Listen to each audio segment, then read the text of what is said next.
धर्म प्रभृति विषयेषु अवधानम् उत्तम विचार प्राप्त्यर्थं प्रयासः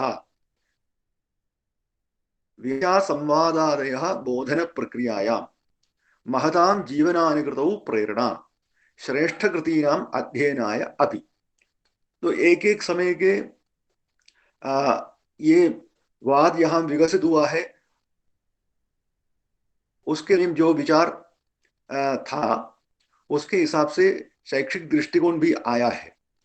तो एक जमाने में इसे आदर्शवाद वगैरह के संदर्भ में हमें प्लेटो जी को याद करना पड़ता है, क्योंकि ये पश्चिम से आया गया विचार है। पश्चिमानी भारतेतर और बहुत विदूर देश में जो होता है वो।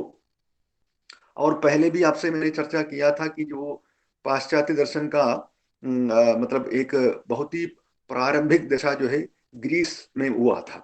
तो वहां प्लेटो जी के, उनसे पहले भी बहुत सारे दार्शनिक थे, लेकिन प्लेटो जी का काल से एक परिनिष्ठित प्रकार से ये आना शुरू किया है। शिक्षा की एक व्यवस्था वगैरह जो है कि प्लेटो के समय से हमें मतलब एक संस्था, शैक्षिक संस्थाओं की प्रथा वगैरह जो है ज्यादातर उनके समय से ही मतलब आ रहा है।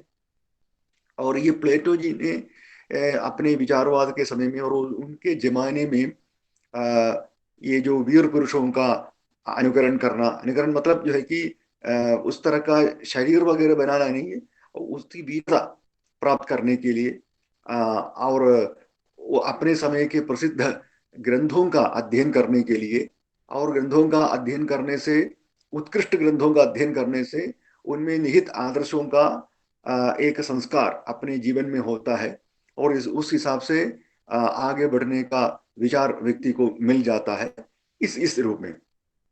और व्याख्या यानी आप जानते हैं कि केवल लेक्चर नहीं है। कुछ लोग जो है कि बड़े आजकल के जो अनपढ़े कुछ लोग हैं, वो कहते हैं कि अरे लेक्चर मत दे तो कुछ फायदा नहीं, केवल लेक्चर मत दे दो, ये सब बोलता है। ये वस्तुतः एक शोचनीय स्थिति है ऐसा परिहास देना। और आप में से कोई अगर करते हैं तो कृपया उसमें से अलग होने का कोशिश कर लीजिए। तो लेक्चर देना मतलब जो है कि एक एक एक विषय के एक अंश के पूरे भाव को बताने के लिए इससे बढ़कर कोई वो नहीं है। आज प्रौद्योगिकी के आने के वजह से बहुत सारा संसाधन हमारे पास मिलता है, लेकिन आप देख लीजिए पहले के व्याख्यानों में बीच में दृष्टांत वगैरह क्यों दिया जाता।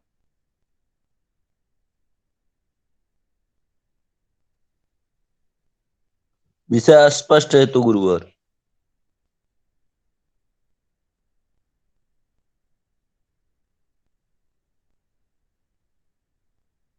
के प्रति आकृष्ट करने के लिए दिया गया था, और दृष्टांत सर एक बार वगैरह फिर वो से होता बोल था। दीजिए सर, आवाज नहीं आ रही थी, कट गई थी।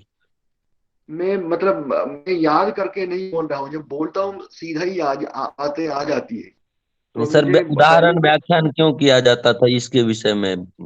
आप बीच में मत टोकिए, बीच में मेरे को मत मत टोकिए, क्योंकि मेरा देखिए धारा बंद हो जाती है। क्षम्यताम मैं सर। जब, हाँ, बीच में मेरे को मतलब बहुत जरूरतमंद परिस्थिति में क्योंकि ये बोलने का जो है ना कि वो निकल जाता है, भूल गया। विनोद में क्या कह रहा था, प्रवीण में क्या बोल रहा था?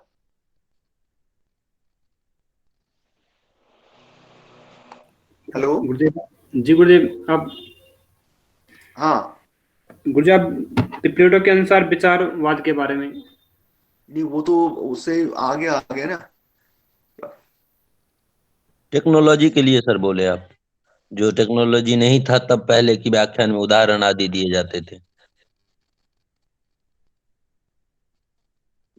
सर लेक्चर लेक्चर विधि की हम लेक्चर क्यों बेकार नहीं समझना चाहिए। वो बहुत सब कुछ पढ़ने के बाद ही हम लोगों को एक कंक्लूजन निकालने के लिए हम लोग दे पाते हैं। और आजकल हमें उस सब को पढ़ने के लिए बहुत सारी टेक्नोलॉजी आ गई है हमारे पास। आप ऐसा बता रहे थे।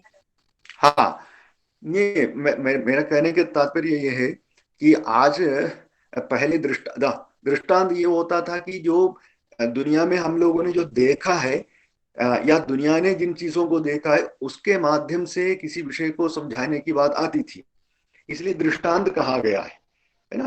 तो ये कोई भी चीज जो है कि मतलब दुनिया से बाहर के मतलब बाहर के लेते हुए कोई व्याख्यान सफल नहीं होता है, क्योंकि सबसे पहले जनता को बोध होना चाहिए कि हाँ ये हमसे जुड़ी गई बातों से ये आगे बढ़ रहा है। तो पहले वो तरीका है। आज देख लीजिए, आप कोई व्याख्यान करते हुए पिरामिड के बारे में एक वर्णन करता है, बोर्ड के माध्यम से पिरामिड का चित्र दिखा के आपको, या मतलब आजकल दुकानों में मिलती है छोटी पिरामिड की आकृति, इस तरह का कुछ लेके, वो सब नहीं है तो भी एक शाम फलक, या शाम फलक भी नहीं है, बच्चों के सामने दो पुस्तक है उसको उस आकृति में रखते हुए एक बोध दिला सकता है। तो कोई ना कोई उपाय हो सकता है।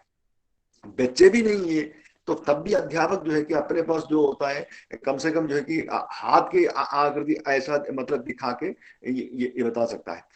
तो टेक्नोलॉजी में आने से क्या मतलब जो स्मार्ट क्लासरूम वगैरह आने से क्या हो गया, अध्यापिका या अध्यापक व्याख्यान करता है, उसके बीच में वो जो एक अपने माउस, या आज माउस की भी जरूरत नहीं है, मतलब उसकी जो अनुज्ञा देके स्क्रीन पर बच्चों को देखने के लिए कहेगा, बीच में वो पिरामिड का सुंदर, इजिप्ट में जितना सुंदर देखने के लिए मिलता है उससे भी सुंदर मतलब HD में जो है कि आपके सामने आ सकता है।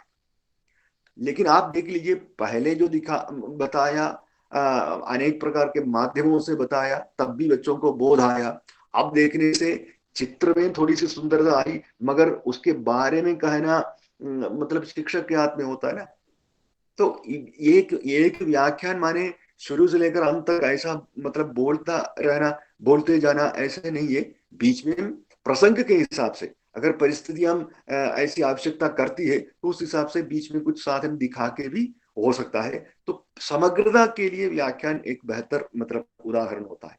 आप ग्रंथों की व्याख्या को देख लीजिए, ग्रंथों की व्याख्या में कितने प्रकार का है, टीका अलग है, टिप्पणी अलग है, जो वार्तिक अलग अलग है, वृत्ति अलग है, भाष्य अलग है। तो ये सब व्याख्यान का प्रकार होता है। लेकिन जो उसका जो है कि किन किन लोगों के लिए वो मतलब इस रूप में मतलब व्याख्या के अलग अलग प्रकार निर्दिष्ट है, उसका भी विवरण मिलता है। तो ये सब दिखाता है कि एक समग्र समग्र बोधन पद्धति हमारे देश में और अन्य देशों में भी, भारत में वो बहुत प्रबल रूप में जो है कि देखने के लिए मिलता है। और देखिए कि इसलिए कहता है कि वादे वादे जायते तत्वबोध। वाद मतलब आजकल हम बात अर्थ में आ सकता है, बातों बातों में जो है कि अधिक मतलब जो ज्ञान बढ़ता है।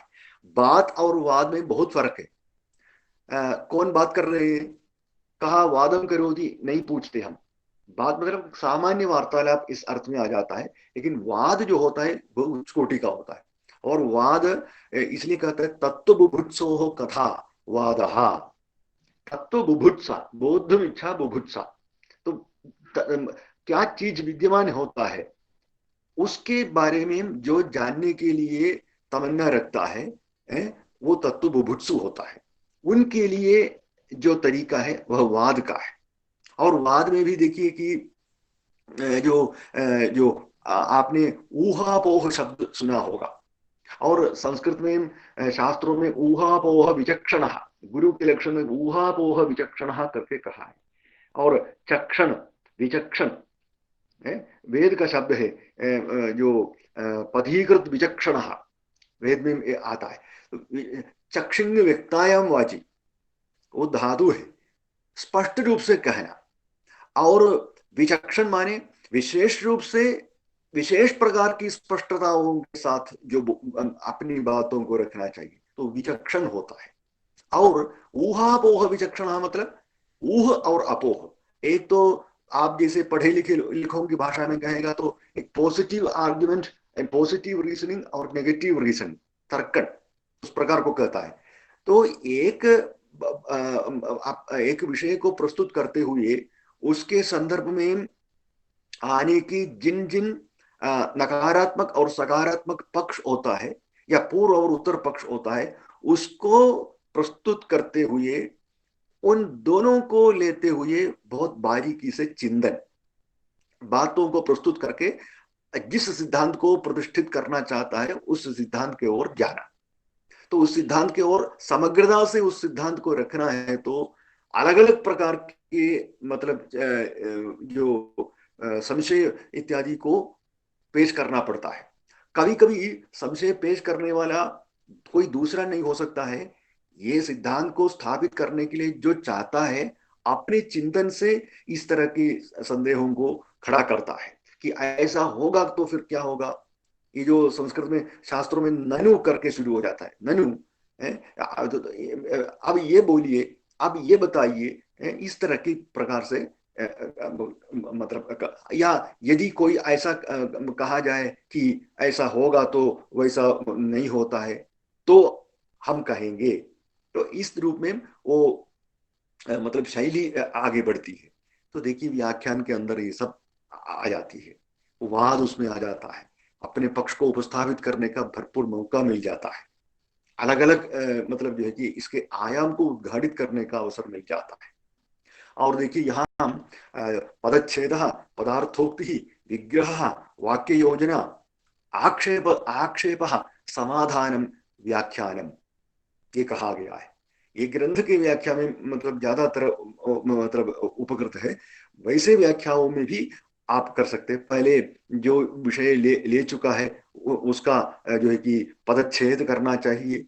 ये जैसे व्याकरण के सूत्रों में पदच्छेद आप करते हैं ना, ऐसे, या अथा तो ब्रह्म जिज्ञासा, अथा अतः ब्रह्मणः जिज्ञासा, पदच्छेद पदार्थोक्ति, जो पद होता है कि उसके अर्थ को बतलाना, विग्रह, जिस तरह का जो जो वाक्य या शब्द जिससे आया है, धातु इत्यादि बता के उसकी पूरी व्युत्पत्ति को बताना, वाक्य योजना, उधर उधर बिखरी गई बातों को, शब्दों को एक साथ अर्थपूर्ण तरीका से जोड़ के रखना, वाक्य योजना, आक्षेप, वो सब होने के बाद अपना मत को, अपने पक्ष को उपस्थापित करते हुए उसमें आने वाली मतलब जो संशयादि बातें और उसका समाधान, तो उसका जवाब, ये सब व्याख्यान के अंदर आ जाता है। इसलिए इधर आपने व्याख्या माने केवल लेक्चर मेथड ये नहीं है। मदरसा को मदरसा क्यों कहते हैं? दरस यानी व्याख्यान अर्थ में आ जाता है। दरस उल कुरान, कुरान का व्याख्यान। तो मदरसा जहां व्याख्या पद्धति मतलब जो महत्वपूर्ण होती थी वो मदरसा है। फिर मकतब वगैरह होता, आज भी देखिए वही है। हमको किसी बात की अच्छा एक प्रकाश मिलना है तो मतलब जो है कि बहुत सारा स्क्रीन वगैरह डाल रखा है, बहुत सारे जो स्मार्ट जो आजकल कक्षा को स्मार्ट बनाने की जो भी बातें, बड़ा प्रोजेक्टर रखा है, मतलब जो है कि बिना माउस के मतलब जो शिक्षिका या शिक्षक के कहने से ही सारा मतलब जो है कि वहीं से ही उभर के मतलब होता है। लेकिन ये सब आखिर क्या है? वो सब विषय होता है, विषय से संबंधित जानकारियां होती है। जिस क्षण में ये सारी बातें हमारे पास मतलब खत्म हो जाती है, तब भी हमको अपने अध्यापन को, अपनी शिक्षण पद्धति को जारी रखनी चाहिए। और इस पर हम निर्भर हो जाते हैं तो हमारे जो एक एक प्रकार की हमारी कमजोरी हो जाती है। अब वो मतलब उसका उसका गुलाम हमें बनना नहीं चाहिए, वो हमारे सहायक है। उसके बिना भी इतने हजारों साल के भारत देश के जो जो जो विद्या प्रदान की परंपरा को आप देख लीजिए, ये सब जब नहीं थे तब की बातें आज भी हमारे सामने हो जाती है। भगवान बुद्ध ने अपने पास आए हुए एक एक व्यक्ति का पहचान करते हुए उनके लायक बातों को प्रस्तुत कर लिया था। भगवान के उपदेशों में से वो पता चल जाता है। 2500 साल के बाद बीच में इस धर्म को, इस विचार को यहाँ से जड़ से जो है कि निकालने की काफी जबरदस्त कोशिश होते हुए भी आज फिर से जो मतलब वो उसका विचार चल रहा है दूसरे ढंग से। लेकिन होता है वो सब किस ढंग से हुआ है? महापुरुषों का उपदेश कौन सा इस तरह के जो टेक्निकल सहायता से हमारे पास आई है, आप देखिए। लेकिन अपने अपने समय की बातों के साथ व्याख्या को जोड़ने का प्रयास, ये भी भारत में देखने के लिए मिलता है। एक बहुत एक 20वीं सदी का ही प्रसिद्ध एक जैन आचार्य था कांजी स्वामी। तो कांजी स्वामी जो है कि अपने तकरीबन 45 साल उनके द्वारा किए गए प्रवचनों का संग्रह एक बार अभी कुछ ही समय पहले उसकी विज्ञप्ति आई थी, आपको ब्लू रे डिस्क में वो मिलता है। तो तब कई सारे लोगों को पता भी नहीं था कि सीडी तो सुना, ये ब्लू रे डिस्क क्या है। तो जो है कि मुझे भी वो पढ़ने के लिए अवसर मिला था। मैं किसी ये जो हमारे जो इलेक्ट्रॉनिक्स वगैरह का जो दुकान है वहां जाके पूछा, भैया ये बोलिए कि ब्लू रे डिस्क के लिए या साधारण सीडी वगैरह में नहीं नहीं, उसके लिए अलग एक प्लेयर होता है, उसमें रखे, वो बड़े एडवांस्ड है वो कहते हैं उस समय। आप देखिए 45 वर्ष में एक व्यक्ति के द्वारा किए गए प्रवचन 5-6 या इतने ब्लू रे डिस्क में इतना सारा प्रवचन इसमें आ जाता है। तो देखिए वो एकदम संप्रदायनिष्ठ व्यक्ति थे, एकदम संप्रदायनिष्ठ व्यक्ति भी अपने समय के एकदम उस दिन की जो प्रौद्योगिकी की जो है उसके साथ सहमत हो गया था। और उसमें अपनी, और देखिए ब्लू रे डिस्क से भी हो, कैसेट से भी हो, साधारण जो डीवीडी से हो या सीडी से हो, आपको क्या मिल रहा है? इस व्यक्ति के द्वारा किया गया प्रवचन।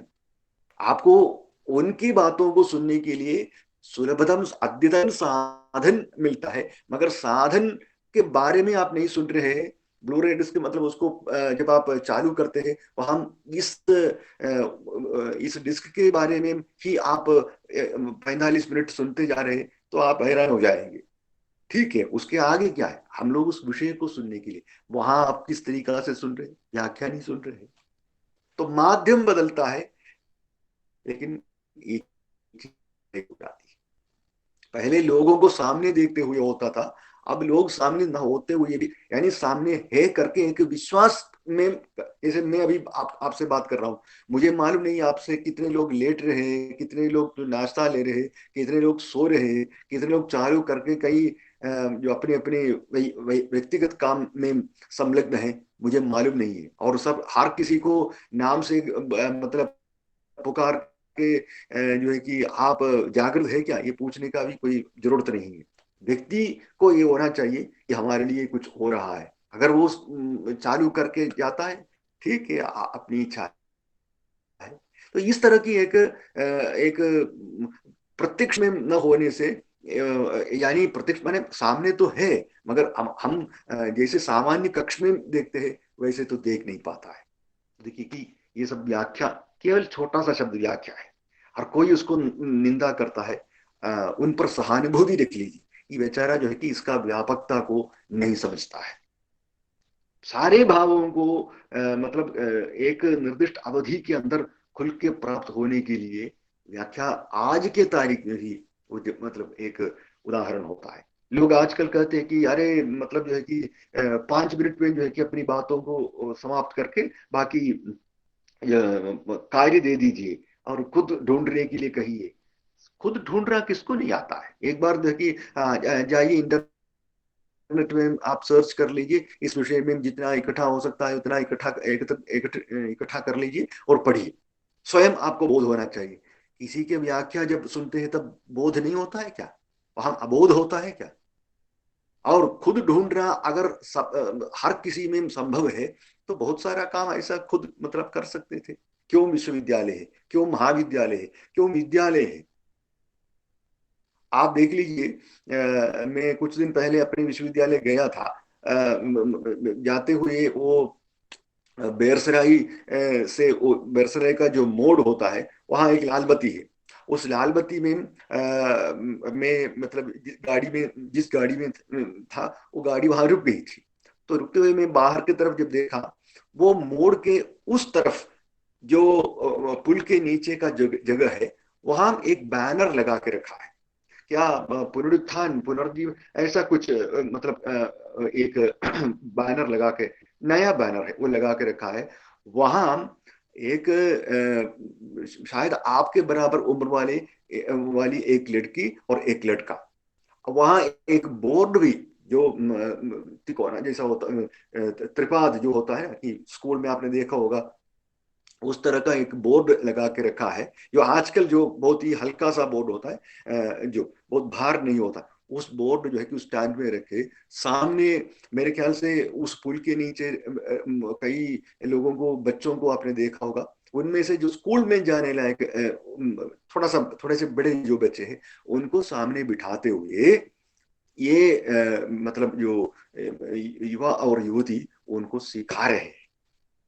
माँ, अगर वो लाल बत्ती वहां नहीं होती थी, लाल बत्ती में गाड़ी नहीं रुकती थी, तो शायद मेरे नजर में ये बात नहीं आ सकती थी। लेकिन वो देखे, मन में बड़ा संतोष हुआ। वास्तविक रूप में इस ठंडक में, उस समय जो तेज हवा वगैरह भी, उस ठंडक में इन चार बच्चों को वो किस मकसद से वहां सिखाने का काम कर रहा पंडित था जी, मुझे मालूम नहीं, आपसे कोई मगर बात करना वास्तविक चाहता है। उद्देश्य पंडित वो किसी के मतलब जो है कि मतलब जो है कि किसी चैनल के लोग वहां, कोई नहीं था वहां कि इसको छाया ग्रहण करके उस समय के सुर्खियों के सामने साथ साथ दिखाने के लिए वहां लोग कोशिश कर रहे थे। एक संघ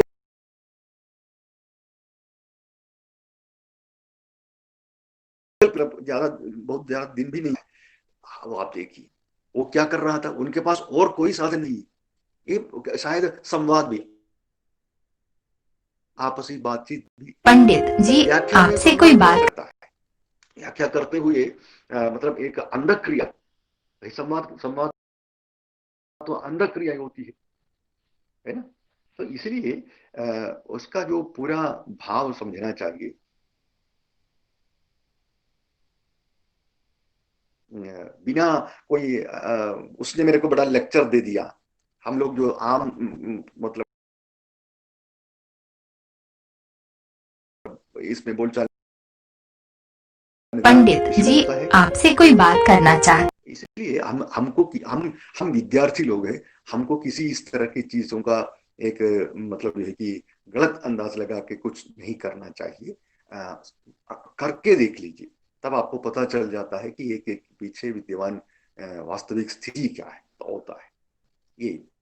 तो व्याख्या संवाद आदय बोधन आदय कहा, ये दोनों नहीं है, ये दोनों प्रबल है, इनके अलावा भी बहुत सारा चीज हो जाता है बोधन प्रक्रिया। ठीक है, जैसे सोक्रेटिस है, सोक्रेटिक मेथड करके बोलते हैं, तो ऐसे कि कुछ पूछता है, पूछते हुए इसका सीधा जवाब न देके जवाब के रूप में ही सवाल आ जाता है। तो सवाल अब जो पूछा गया उसका जवाब न प्राप्त करके सवाल ही मिल गया, तो वो पूछने वाले को अगला सवाल जो मतलब जो जिनसे हमने पूछा उनसे हमको सवाल ही मिल गया, तो फिर सोचने का अवसर मिल जाता है, ऐसा उन्होंने सवाल ही क्यों मेरे को दे दिया। फिर उस सवाल का मतलब थोड़ा मन में मंथन करते हो, अच्छा वो समय समझ गया, लेकिन लेकिन करके फिर पूछे, अगला अगला फिर सवाल मिल जाता है। उस व्यक्ति ने ऐसे उनकी प्रतिक्रिया सवाल के रूप में हमसे क्यों किया, ये सोचते हुए फिर उसका जवाब, ऐसे जो प्रश्न प्रश्नोत्तर नहीं है, प्रश्न प्रश्न माध्यम से वो चलता है, सोक्रेटिक मेथड होता है। ये भी तो बड़े आदर्शवादी थे। तो बहुत सारा मतलब उस तरह का हमें मिल जाता है कि मन को एकदम किसी विषय के और बारीकी से मतलब मतलब जो प्रवेश कराने की पद्धतियां थी, ये अन्य वादों में भी बहुत फायदेमंद है। वो किसने कहा कि केवल आदर्शवाद में ही व्याख्या चलता है, बाकियों ने व्याख्या नहीं किया। दुनिया के सामने अपनी बातों को मतलब उपस्थापित करने के लिए आपने फिर किस तरीका को अपनाया, संवाद, डायलॉग, मोनोलॉग होता है तो आत्मगत होता है, जैसे नाटक वगैरह में, फिल्म वगैरह में जो होता है वो मोनोलॉग मिलता है। लेकिन डायलॉग भी ज्यादा, डायलॉग बिना फिल्म कैसे चलता है। हाँ, चुपचाप जो है कि शब्द रहित फिल्म भी एक जमाने में थी, और बाद में कमल हासन का भी एक पिक्चर जो आजकल के भी एक मशहूर अभिनेता जो होता है, जिनका अभिनय का करीबन 51 साल से ये फिल्मी रंग में है, बहुत मतलब बाल अभिनेता के रूप में शुरू किया था, इतने वर्षों से 5 दशक पार कर लिया है। आप देख लीजिए, उनका भी एक जो है कि शब्द रहित फिल्म था। और लेकिन पहले जमाने के जो जो होता है कि जो पिक्चर है, शब्द रहित पिक्चर होता है, उसमें अभिनय अभिनय वगैरह होता है, लेकिन उस समय थिएटर के सामने लोग खड़ा होते थे कि एक एक सीन को देखते हुए जोर से प्रेक्षकों को उसका मतलब बताने के लिए। इसलिए उसके बाद में, इसलिए टॉकीज फिल्म सिनेमा थिएटर को कुछ लोग टैकीज भी कहते हैं, कुछ लोग टॉकीज भी कहते हैं। तो टॉकीज क्यों कहा? वो जो क्या बोलता है कि शब्द रहित, मतलब पिक्चर को पार करके पिक्चर में से आपको शब्द सुनने के लिए जब है। पहले चार्ली चैपलिन वगैरह का आप देख लीजिए, इसका उदाहरण है 1916, और उस जमाने में मतलब फिल्म आए गए कई, उनका ये है। और उसमें बहुत एक्शन से ही हमें पता चल जाता है, या उस फिल्म के नीचे लिख के दिखाते हैं कि ये है, इसका मतलब है। उसमें केवल अभिनय है, वो अभिनय कितना सुंदर है, शायद उसका व्याख्यान करते हुए वो सुंदरता नष्ट हो जाती है। उसको देखते हुए कितने पीढ़ियों ने उसको ले लिया है। वे महात्मा गांधी के प्रति भी बड़े आदर रखने वाले व्यक्ति थे। शायद 76-80 उस तरह के जमाने में उनका देहावसान हुआ था। बहुत अच्छा ये था। तो आप देखिए कि संवाद तरीका अलग अलग होता है। हेलो। जी सर। हाँ, तो यही है, महतां जीवनानुकृतौ प्रेरणा श्रेष्ठ कृतीनाम अध्ययनाय अपि। क्लासिक्स उसको पढ़ना क्यों? जैसे हमारे यहाँ ये जो रामायण महाभारत वगैरह जो पढ़ते हैं, वो एक उसका उद्देश्य क्या होता है? मतलब कोई व्याख्याकर्ता या व्याख्याकर्त्री न होते हुए भी इनके अंदर एक ऐसी बातें, संस्कृति का एक जो है कि संस्कृति का नस जो है कि वहां से हमें देखने के लिए मिलता है। हमको उसका उसमें उसका स्पंदन होता है, वो हमें पता चल जाता है। पहले पहले महल वगैरह में जो रानियों को पंडित जी आपसे कोई बात करना चाहता है। पंडित जी आपसे कोई बात करना चाहता है। और पंडित जी आपसे कोई बात करना चाहता है। वाचन वगैरह होता था, पंडित जी व्याख्यान भी आपसे होता कोई था। बात करना चाहता है। इस माध्यम पंडित से भी जी आपसे कोई शिक्षा बात चलती करना है। चाहता है। उसमें पंडित जी से हमें आपसे कोई बात यानी करना लोकप्रिय चाहता ज्ञान है। मिल जाता है। पंडित जी वो कहता है कि आपसे बड़ी कोई बड़ी बात पुस्तक करना चाहता है। पंडित जी आपसे कोई बात करना चाहता है। और अभी मतलब 2-4 साल पहले एक पुस्तक भी निकली थी, जिसके लोक विद्या करके, लोक विद्या एक शिक्षा का मतलब एक अंग के रूप में ले लिया, और लोक विद्या के दृष्टिकोण से कैसे मतलब एक नई दुनिया की रचना हो सकती है, इस तरह का चिंतन उस पुस्तक में था। तो लोक परिज्ञान, बहुत सारे लोग ऐसे कि धार्मिक ग्रंथों का अध्ययन से ही, अब उनको गीता क्या है, गीता का नाम सुना होगा, एक रामचरितमानस, उसका जो सांप्रदायिक वर्षों तक जो है कि पारायण करने से एक धर्म का अवबोध, एक दुनिया में रहने के तरीका, ये सब उनको मिल जाता है। बस उससे अपना जीवन चलता है। और ये जब पढ़ता था तब भी राम नाम सत्य है, और शुरू जब होता था तब भी राम नाम सत्य है, और उसी सत्य को किसी और से पढ़वा के वो अपना जीवन का अंतिम क्षण भी बिताता है, तब भी राम नाम सत्य है। भगवान का नाम राम। एक हमारे गांव से एक विद्वान था, वो काशी में 2 दिन तक, उन्होंने खुद कहा था, 2 दिन तक केवल राम शब्द की अनेक प्रकार की व्युत्पत्तियों को बताते रहा। अब आप देखिए, कमाल का शब्द है। कबीरदास जी का राम, महात्मा गांधी जी का राम, आचार्य विनोबा भावे का राम, रामायण का राम, अनेक प्रकार के रामायण का राम। बेल्जियम से फादर कामिल बुल्के को आना पड़ा इतने सारे रामायण के विद्यमानता को अपने शोध प्रबंध के माध्यम से हमें दिखाने के लिए। राम कथा करके साहित्य अकादमी वगैरह ने उनकी उस किताब को इलाहाबाद विश्वविद्यालय की डीफिल उपाधि के लिए, ये पीएचडी जैसा डीफिल के लिए जमा कर दिया था। कितनी भारतीय भाषाओं में उसका अनुवाद हुआ था। फादर कामिल बुल्के की जो इंग्लिश हिंदी इंग्लिश डिक्शनरी वगैरह आज भी प्रसिद्ध है। बहुत अच्छे जानकार व्यक्ति थे, संस्कृत और लैटिन क्या क्या नहीं जानते थे। ऐसे लोग हमारे पास थे, कहाँ कहीं और से आके अपनी यहाँ की संस्कृति का मूल दिखाने के लिए। इतने सारे रामायण को क्या हम पढ़ सकते हैं? मैं केवल जैसे अभी का श्रेष्ठ कृति नाम अध्ययन आया, श्रेष्ठ कृति माने मेरे मतलब से रामायण है। मान लीजिए कोई व्यक्ति ऐसा सोचता है मैं केवल रामायण ही पढ़ूंगा, तब आपको चयन करना पड़ेगा कौन सा रामायण। क्या मूल मूल ही पढ़ेंगे या व्याख्या के साथ पढ़ेंगे? अच्छा, तुलसीदास रामायण पढ़ेंगे, किस भाषा में पढ़ेंगे? संस्कृत में भी दो मतलब अनुवाद पहले का है, अब भी मतलब कोई किसी ने शुरू कर दिया ऐसा सुना है। तो देखिए, तो इतना सारा जो कि रामायण रामचरितमानस पढ़ रहा है तो कहाँ से मंगवा के पढ़ रहा?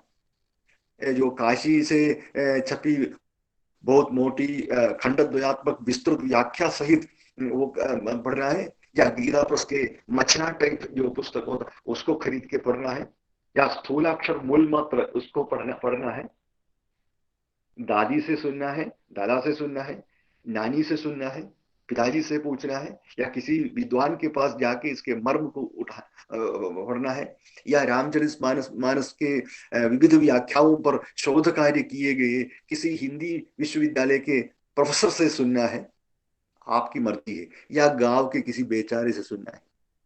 बाबा ये बताइए कि तुलसीदास जी ने क्या कहा, तो वो सुनाएगा एक बार प्रभु सुख आसी नहा, ऐसा करके सवाल पूछ। उसमें से पता चले सवाल पूछना कैसा है। भगवान लक्ष्मणोपदेश के संदर्भ में ये आ जाता है, एक बार प्रभु सुख आसीन। भगवान निश्चिंत होकर, भगवान की निश्चिंतता मतलब क्या है, और सब अलग अलग व्याख्यान। भगवान एकदम आराम से अन्य प्रकार के मतलब जो है कि विचार से अलग होकर सुखी मतलब सुख भाव से जहां बैठता था, तब जाके विनया